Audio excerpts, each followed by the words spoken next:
ان الحمد للہ والصلاة والسلام علی رسول اللہ اعوذ باللہ من الشیطان الرجیم بسم اللہ الرحمن الرحیم قال اللہ تعالی فی سورہ النحل ينزل اللہ الملائکۃ بالروح من امرہ علی من یشاء من عبادہ ان انذروا انہ لا الہ الا انا فاتقون۔ وہی فرشتوں کو اپنی وحی دے کر اپنے حکم سے اپنے بندوں میں سے جس پر چاہتا ہے اتارتا ہے کہ تم لوگوں کو آگاہ کر دو کہ میرے سوا اور کوئی معبود نہیں، بس تم مجھ ہی سے ڈرو۔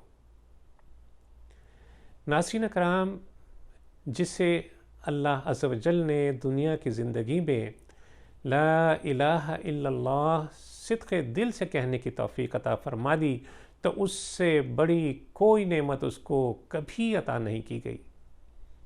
یہ دین اسلام کی بنیاد ہے۔ نبی کریم صلی اللہ علیہ وسلم نے جب معاذ بن جبل رضی اللہ تعالیٰ عنہ کو یمن کا حکمران بنا کر بھیجا تو ان کو نصیحت فرمائی، انک تأتی قوما من اہل الکتاب فلیکن اول ما تدعوہم الیہ شہادہ ان لا الہ الا اللہ۔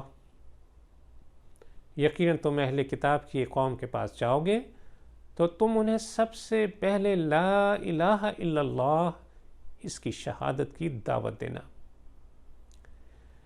صحیحین کی اس حدیث مبارکہ سے کلمہ کا دین میں مقام اور مرتبہ معلوم ہوتا ہے، اور یہ کہ بندوں پر واجب ہونے والی سب سے پہلی چیز یہی کلمہ توحید ہے جو تمام اعمال کی بنیاد ہے۔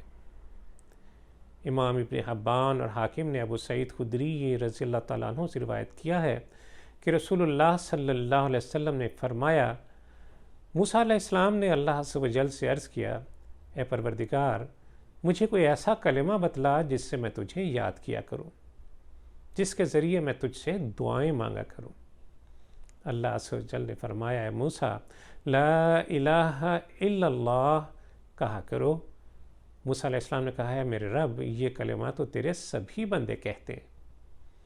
اللہ عز و جل نے پھر فرمایا، لا الہ الا اللہ یہ کہو۔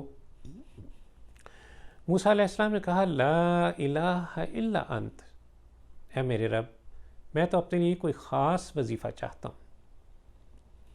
اللہ عز و جل نے فرمایا، اے موسیٰ، اگر ساتوں آسمان اور ان کی مخلوق بجز میرے اور ساتوں زمین کو ترازو کے ایک پلڑے میں رکھ دیا جائے اور لا الہ الا اللہ دوسرے پلڑے میں ہو تو لا الہ الا اللہ ان سب پر بھاری ہو جائے گا۔